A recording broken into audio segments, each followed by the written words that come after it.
Voilà, on va corriger le questionnaire sur les corps finis. Voilà ce questionnaire. Comment définit-on la caractéristique d'un corps? Voilà, pour entrer de plein pied dans la problématique des corps finis, c'est important de comprendre la caractéristique P. Alors on la définit en injectant Z dans le corps. Z va dans K, on a une flèche qui a 1 associe l'unité de K, donc il faut faire la différence entre les deux, et qui a n positif, du coup ce sera 1 plus 1 plus 1 n fois, et n négatif, ce sera 1 plus 1 plus 1 plus 1 moins n fois, et on va en prendre l'opposé. Voilà, donc c'est finalement n donne n fois 1, indice K. Il se trouve justement que c'est pas forcément injectif, c'est un morphisme d'anneau, parce que Z est un anneau, ne l'oublions pas, et donc il va avoir un noyau. Ce noyau, eh bien, ça va être finalement un idéal de Z qui sera soit 0, soit non nul, forcément. Si c'est 0, voilà, on dit que c'est la caractéristique nulle. Si c'est pas 0, alors on remarque que quand on va quotienter Z par cet idéal, on va s'injecter dans un corps. Bah oui, voilà, c'est triste loi des injections quand on a quotienté par le noyau, ou si vous préférez, le théorème de Noether ou le passage au quotient. Donc, du coup, on a que Z sur l'idéal s'envoie dans le corps qui, lui, est intègre. Il s'injecte dans le corps qui est intègre, et ce qui fait que l'idéal, lui, il est ce qu'on appelle premier. Et s'il est premier, bon, déjà, c'est un idéal principal, et s'il est premier, c'est qu'il est engendré par un nombre premier. Et du coup, c'est ce qu'on appelle la caractéristique du corps. Voilà. Pourquoi un corps fini est de caractéristique P premier? C'est que dans la classification qu'on a fait tout à l'heure, c'est soit 0, soit pas 0, ça ne peut pas être 0, parce que si c'est un corps fini, il ne peut pas contenir Z, et si c'était 0, ça voudrait dire qu'il y a une injection de Z dans le corps, et ça c'est impossible. Pourquoi nécessairement tous ces éléments vérifient x puissance q égale x, où q est son cardinal? Alors ça, c'est un classique qu'il faut savoir faire. Vous avez aussi dans le corps deux types d'éléments. Dans un corps fini, vous avez en fait deux types d'éléments. Vous avez 0 et les non nuls. 0, il vérifie 0 puissance q égale 0, ça c'est clair. Et les non nuls, eh bien, ils forment un groupe fini pour la multiplication. Et par Lagrange, ça va vérifier x puissance q-1 égale 1, puisque q-1, c'est le cardinal du groupe, une fois qu'on a enlevé le 0. Donc, bilan des courses, ça vérifie x puissance q égale x, quand q est le cardinal. Pourquoi un corps fini est-il nécessairement de cardinal p puissance n avec p premier? Eh bien, c'est que ce z sur pz dont on parlait tout à l'heure, qui s'injecte dans le corps K qui est fini, c'est on va dire, le sous-groupe engendré par 1 qui se trouve être un corps, ici, et c'est le corps Fp, qu'on appelle encore Z sur Pz, mais c'est Z sur Pz injecté dans le corps fini. Donc on l'appelle Fp en général. Et donc comme Fp est inclus maintenant dans le corps fini, le corps fini est un espace vectoriel sur Fp. C'est forcément un espace vectoriel de dimension finie puisque le corps est fini. Et donc son cardinal est de la forme P puissance n, parce que tout espace vectoriel E sur un corps K est isomorphe à K puissance n. Il suffit de trouver une base pour obtenir un tel isomorphisme qui à V donne dans K puissance n les coordonnées de V dans la base. Voilà, donc à partir de ce moment-là, notre corps fini sera de cardinal Fp puissance, cardinal de Fp puissance n, c'est-à-dire P puissance n. Question 2. Pourquoi sur un corps de caractéristique P, x donne xp est un morphisme? Donc ça c'est assez simple. En ce qui concerne la multiplication, il n'y a pas de problème. la divisibilité, la division aussi, il n'y a pas de problème. Alors morphisme, on veut dire morphisme de corps. Le problème, ici, pour une fois, c'est pour l'addition, et on a bien x plus y égale x puissance p plus y puissance p, parce que p divise tous les coefficients binomiaux k parmi p quand k va de 1 à p-1. Et ça, globalement, c'est facile à démontrer avec le lemme d'Euclide ou autre chose. Pourquoi c'est un automorphisme sur les corps finis? Parce que, regardez, hein, sur un corps de caractéristique P, j'ai pas dit fini, et donc on a juste un morphisme. Mais c'est un morphisme injectif. Parce que pour voir le noyau, il suffit de regarder x puissance p égale 0, et comme on est sur un corps, c'est intègre, donc x puissance p égale 0, ça implique que x égale 0. Mais sur les corps finis, eh bien, on a le dénombrement qui nous dit que si on a une injection qui va d'un ensemble fini dans lui-même, alors c'est une surjection. Donc ici, on a bien un automorphisme, parce que le corps est fini. Attention, en général, le Frobenius n'est pas vraiment un automorphisme quand il n'est pas sur un corps fini. Troisièmement, on suppose que Q égale P puissance n et on cherche un corps de cardinal Q. Donc finalement, on est en train de faire une espèce de réciproque du petit 1. Pourquoi est-il nécessairement de caractéristique P? Ben oui, parce que s'il était de caractéristique P', on va supposer qu'il est de caractéristique P', on sait qu'il est d'une certaine caractéristique, puisqu'il est fini, qui est non nul, et on va l'appeler P', il faut montrer que P' égale P. Ben oui, mais en fait, puisque d'après ce qu'on a vu dans le 1, il est de dimension finie sur F'P', ça veut dire que Q est égal à P' puissance M. Mais par l'arithmétique, P' puissance n, M égale P puissance n, ça implique que P égale P' et n égale M. Voilà, donc il est de caractéristique P. Comment le définir si l'on a fixé une clôture algébrique de Fp? Eh bien, on le définit en disant que c'est justement dans la clôture algébrique l'ensemble des x tels que xq égale x. Comme le polynôme xq moins x, il est scindé évidemment puisqu'on est sur une clôture algébrique, mais qu'il est simple puisque sa dérivée c'est moins 1. Donc il ne s'annule jamais, alors il ne risque pas de s'annuler sur les racines du polynôme lui-même. Et bien ce qu'on va avoir, c'est que il y aura exactement Q racine. Donc il est bien de cardinal Q. Et c'est un corps.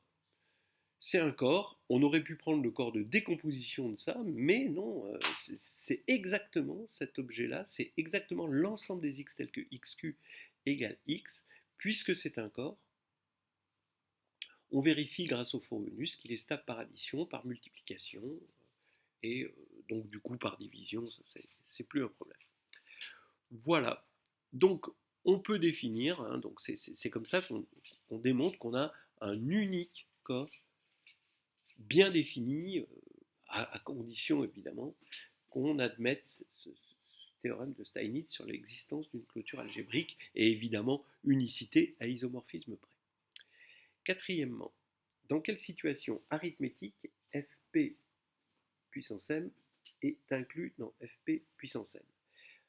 On fait de l'analyse synthèse. S'il est inclus, ça veut dire que Fp puissance n est un espace vectoriel sur Fp puissance m. Donc il existe D tel que P puissance n, D étant la dimension du premier sur le second, il existe D tel que P puissance n égale P puissance m, le tout puissance D, donc ça fait MD égale n, ce qui on conclut par M divise n. Et, réciproquement, si MD est égal à n, c'est-à-dire si M divise n, alors on voit bien que si x puissance p puissance m égale x, alors en prenant des puissances p puissance m successives, que x puissance p puissance n égale x aussi. Ce qui veut dire, par les définitions qu'on a données des corps finis, que f puissance m est inclus dans f puissance n. En général, quelle est l'intersection de f pm et f pn?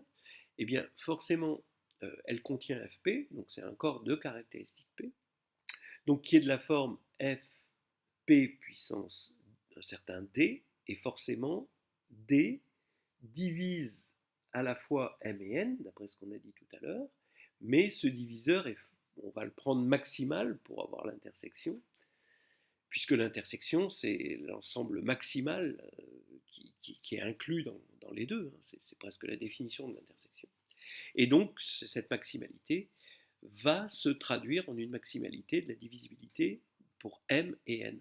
Donc, D, c'est justement le PGCD de m et n. Donc, je conclus que f indice pm inter f indice pn est égal à f indice p puissance PGCD de m et n. 5. Il existe un corps minimal qui contient fp et tel que toute équation de degré 3 sur fp possède des solutions. Quel est ce corps? Bon, alors, oui, toute équation de degré 3. Alors, qu'est-ce qu'il va y avoir? Déjà, on regarde les équations de degré 3. J'ai pas dit que c'était irréductible, hein. Donc c'est de degré 3, et ça peut se factoriser en équations de degré 1, de degré 2 et de degré 3. Donc il faut qu'il y ait tout ça. Donc de degré 1, ça veut dire que c'est juste fp. Sur fp, il y a toutes les solutions. Toute équation de degré 1 est résoluble. De degré 2, eh bien forcément, de degré 2, mais qui n'est pas de degré 3, donc finalement de degré 2 irréductible, il va falloir prendre des racines carrées et donc se retrouver dans une extension de degré 2, même sans avoir à prendre de racines carrées, c'est même pas une question de racines carrées, c'est une question que si on a un polynôme irréductible de degré 2, il possède une solution, et finalement la deuxième, dans une extension de degré 2. Mais il se trouve qu'une extension de degré 2, elle est unique, c'est fp2. Et ça, c'est assez incroyable dans les corps finis, c'est qu'on a cette unicité dès qu'on a le degré. Donc là, on a fp2, et maintenant, on va prendre les équations de degré 3, mais irréductibles cette fois-ci. Et là, ça va être fp3.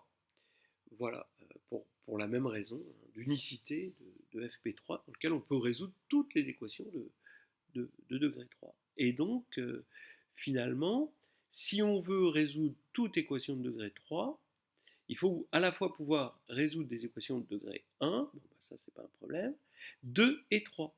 Mais 2 et 3, ça veut dire qu'il va falloir que je sois à la fois dans fp2, que je contienne plutôt fp2 et fp3. Donc cette fois-ci, c'est un peu l'inverse de l'exercice 4. C'est-à-dire qu'il faut trouver le plus petit corps, le corps minimal, qui contient fp2 et fp3. Bon, là, vous voyez qu'on arrive tout de suite à la notion de PPCM, et c'est le F indice, la réponse est F indice P puissance le PPCM de 2 et 3, c'est-à-dire P puissance 6. Donc vous êtes dans un corps de cardinal P puissance 6, vous êtes sûr de pouvoir résoudre toutes les équations de degré 3 sur Fp. Sixièmement, pourquoi le fait que FQ étoile est cyclique implique-t-il qu'il existe un polynôme irréductible de degré n sur Fp? Alors, FQ, bon alors cette fois-ci, oui d'accord, FQ étoile, FQ c'est un corps, il est cyclique. Alors FQ étoile est cyclique, le groupe multiplicatif évidemment, donc il est engendré par oméga, ce qui va faire que le corps engendré par Fp de oméga, bon évidemment il est inclus dans FQ, voilà, puisque oméga et Fp sont dans FQ, et réciproquement, FQ est inclus dans Fp de oméga, puisque dans FQ, il y a toutes les puissances de oméga. FQ est constitué de toutes les puissances de oméga, et toutes ces puissances sont dans Fp de oméga. Donc conclusion, Fq est égal à Fp de oméga. Voilà. Et donc est égal à, ou isomorphe si vous préférez, au corps de rupture, Fp de grand X, l'anneau de polynôme, quotienté par le polynôme minimal de oméga sur Fp. Ce qui fait que maintenant, ce polynôme minimal de oméga sur Fp, on sait qu'un polynôme minimal sur un corps, hein, pour un élément sur un corps, c'est un irréductible. Et cet irréductible, il est de degré la dimension du corps sur Fp. Bon, ça, c'est quelque chose de bien connu. Mais cette dimension, puisque Q est égal à P puissance n, donc ça on le fixe dès le départ, hein, Q égale P puissance n, eh bien ça veut dire que la dimension était au départ n. Ça on l'avait dit déjà dans le petit 1. Voilà. Ce qui fait finalement qu'on a un polynôme irréductible de degré n sur Fp, j'ai nommé le polynôme minimal sur Fp d'un générateur oméga du groupe cyclique Fq étoile. Septièmement, on est dans le groupe cyclique. Alors là, on semble avoir oublié les corps finis, sauf qu'on va y revenir.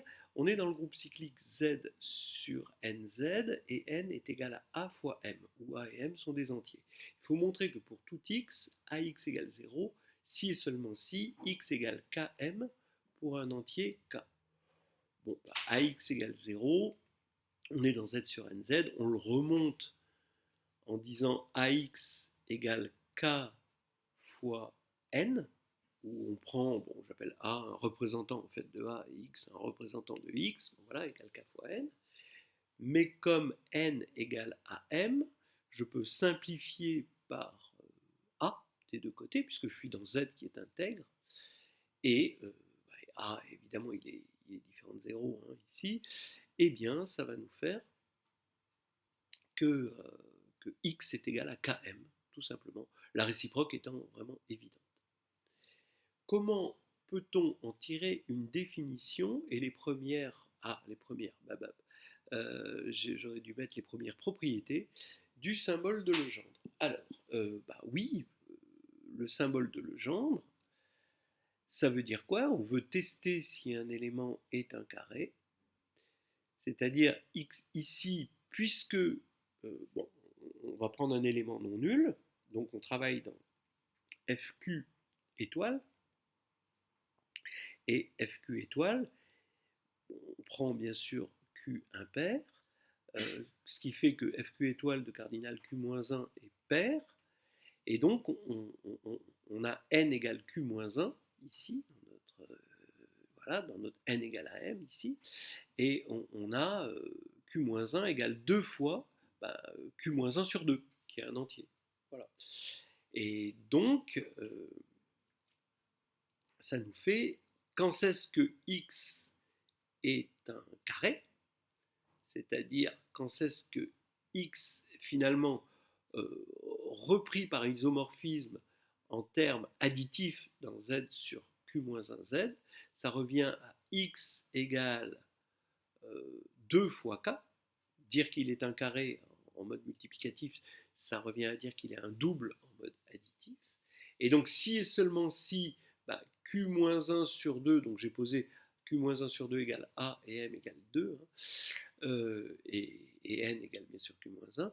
Donc ici, si et seulement si, Q-1 sur 2 fois X égale 0, c'est-à-dire en mode multiplicatif, si et seulement si, X puissance Q-1 sur 2 est égal à 1. Voilà.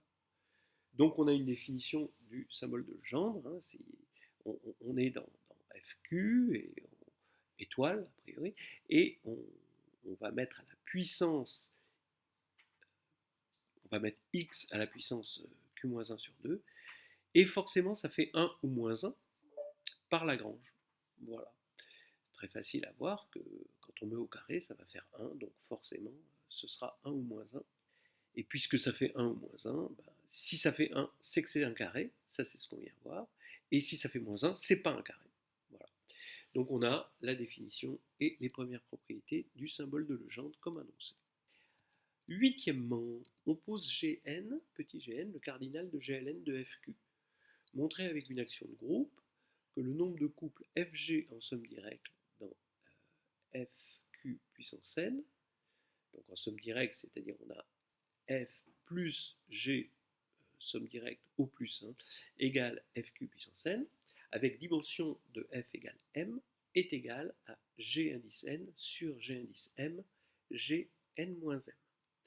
Donc effectivement, on va utiliser une action de groupe très naturelle, à petit g dans, on va peut-être pas l'appeler petit g, on va l'appeler phi, dans Gln de Fq, phi va associer au couple Fg l'action, par l'action, phi de F, phi de G.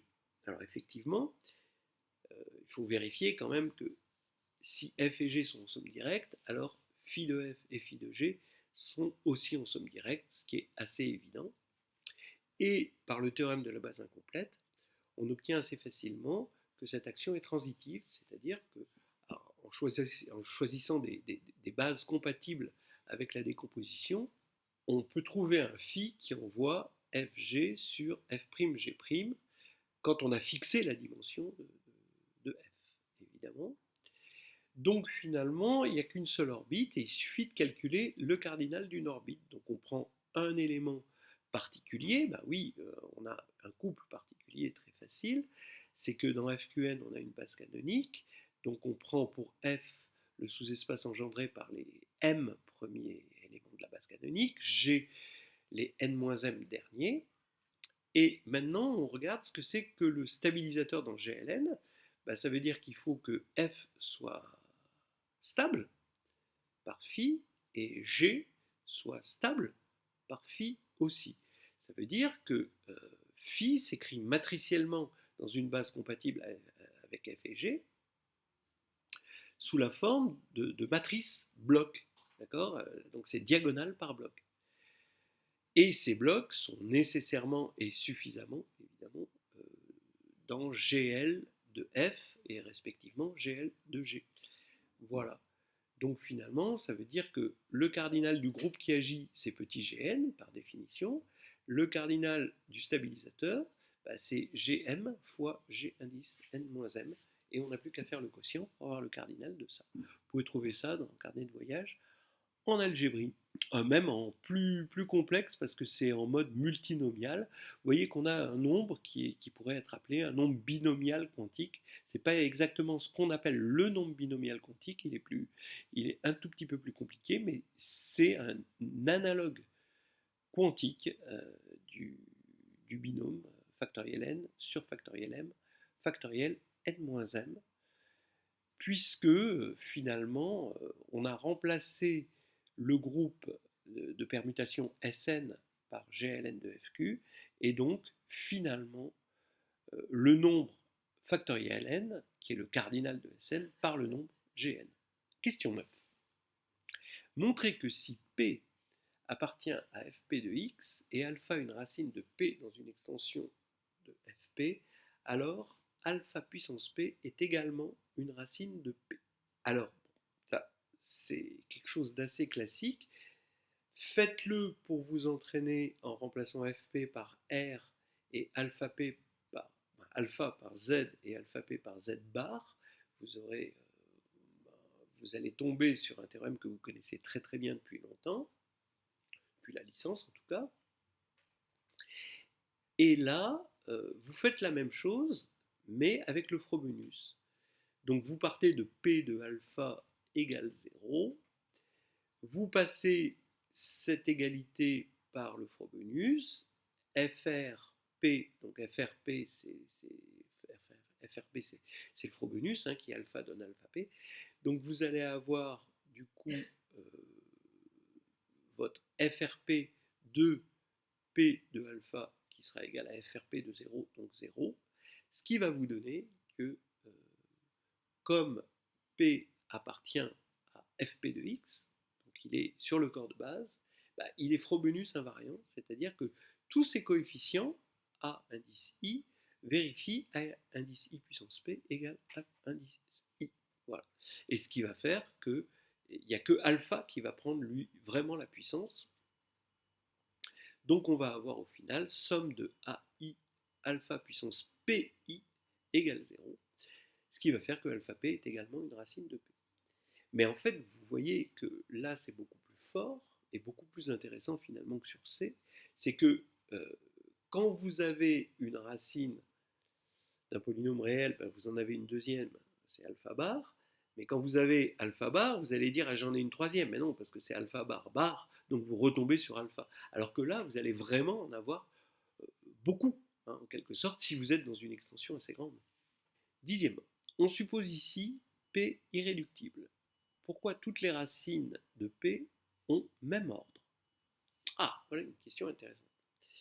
Eh bien, P étant irréductible, forcément, d'après le petit 9, chaque racine de P va être dans l'orbite d'une racine pour le Frobenius. Effectivement, on vient de voir que, alors, j'aurais dû mettre ici P est irréductible, bon, sur Fp évidemment, hein, de toute façon il est dans Fp de x, bon, il est clair qu'il est irréductible sur Fp.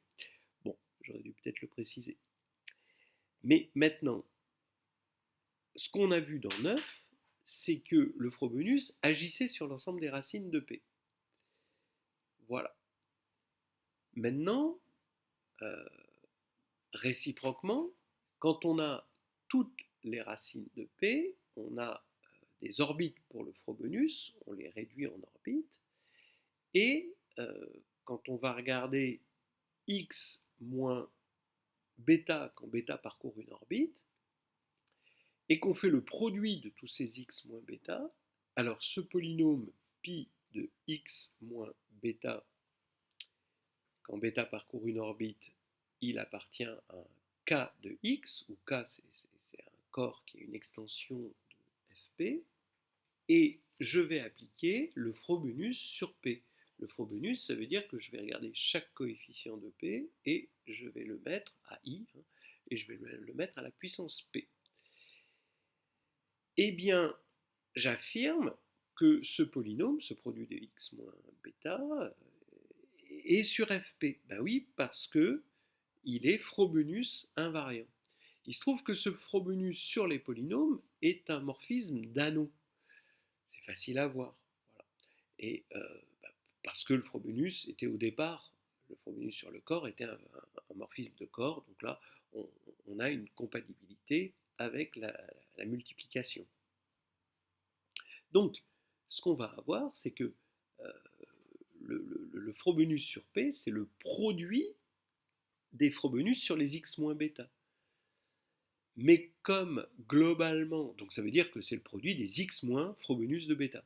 Et comme globalement on travaille sur une orbite, bah, chaque élément varie, mais le produit, lui, il est invariant. L'ensemble est globalement invariant, puisque c'est une orbite pour le Frobenius. Chaque fois que vous avez une orbite, vous avez une... Euh, donc vous partez de P dans Fp de x, et ben, dès que vous avez une orbite de racine, vous avez un diviseur de P dans Fp de x. Donc si P est irréductible, ça veut dire que toutes les racines de P sont dans la même orbite pour le Frobenius. Donc en particulier, comme P est premier avec l'ordre de alpha, parce que l'ordre de alpha, c'est un diviseur de P puissance n moins 1. Donc P est forcément premier avec. Donc comme la puissance P ne change pas l'ordre, ou si vous préférez, un automorphisme ne change pas l'ordre d'un élément. Voilà, c'est peut-être encore plus facile comme ça. Attention, un morphisme, s'il n'est pas injectif, il peut changer l'ordre d'un élément et transformer un ordre en un ordre plus petit pour la divisibilité. Mais à partir du moment où il est injectif, c'est bon. Voilà, voilà. Donc toutes les racines ont même ordre. Ça, c'est assez sympa. On suppose 11 que P est irréductible sur Fp de x et divise xq moins x. Voilà. On a toujours Q égale P puissance n, hein, tout le temps. Pourquoi P apparaît-il avec multiplicité 1 dans la décomposition de xq moins x en irréductible? Alors, s'il y avait une multiplicité dans la décomposition de xq moins x, eh bien, il y aurait euh, la dérivée de xq moins x qui s'annulerait en une racine de p. Et ça, c'est impossible. Ça, c'est impossible parce que la dérivée de xq moins x ne peut pas s'annuler, puisqu'elle vaut moins 1. Voilà, et on est sûr d'un truc, c'est que 1, il n'est pas égal à 0, et encore moins, moins 1. Ok, donc là c'est terminé. Pourquoi le degré de P divise-t-il n? Puisque P est irréductible, c'est le polynôme minimal, d'après les corps de rupture, d'une de ses racines, sur Fp évidemment. Ouais, sa racine, c'est le polynôme minimal sur Fp d'une de ses racines, qui a priori n'est pas sur Fp. Et donc cette racine alpha, puisqu'elle est racine de P, elle est racine de xq moins x. Donc ça veut dire que Fp de alpha est inclus dans Fq, puisque alpha est dans Fq. Mais Fp de alpha est une extension de degré, justement ce polynôme minimal, c'est-à-dire P. Donc le degré de P, c'est le degré d'une extension d'un sous-corps de FQ. Et d'après ce qu'on a vu tout à l'heure, c'était voilà, en 4, on a que le degré de FP divise bien N. Voilà, ça commence à être un exercice un petit peu plus difficile, hein, tout ça. Ce 11, le 10, 11, on rentre un peu dans le dur, hein, quand même. 12, soit alpha dans une extension de Fp, de degré, disons, n, montrer que l'ensemble O alpha égale Fr, donc le Frobenius, puissance k de alpha quand k appartient à z, est fini, et donner une borne atteinte à son cardinal. Alpha possède un ordre, puisque, bon, si alpha égale 0, il n'y a pas de problème, hein, c'est rien. Si alpha est différent de 0, donc il possède un ordre. Alpha appartient à f indice p puissance n, et donc dans f indice p puissance n étoile. Donc il possède un ordre dans ce groupe fini, et donc des puissances de alpha, il n'y en a qu'un nombre fini, et comme O alpha est constitué de puissances de alpha, il peut y en avoir qu'un nombre fini. Bien. Donner une borne atteinte à son cardinal, et ben c'est justement, si j'arrive à trouver une borne, la borne, ce sera forcément son ordre, et son ordre, puisque F, je vais l'appeler Q, hein, FQ étoile est cyclique, l'ordre maximal, c'est Q-1. Donc une borne atteinte à son cardinal, c'est quand alpha est un générateur de, FQ, de Fp puissance n, et dans ce cas-là, la borne est Q-1, ou alors, si vous préférez, P puissance n moins 1. Je me rends compte que les dernières questions, j'y ai répondu dans le 10. Il y a un petit problème d'ordre dans mes questions. Voilà, j'ai perdu des points en organisation. On va s'arrêter là et merci d'être resté jusqu'au bout.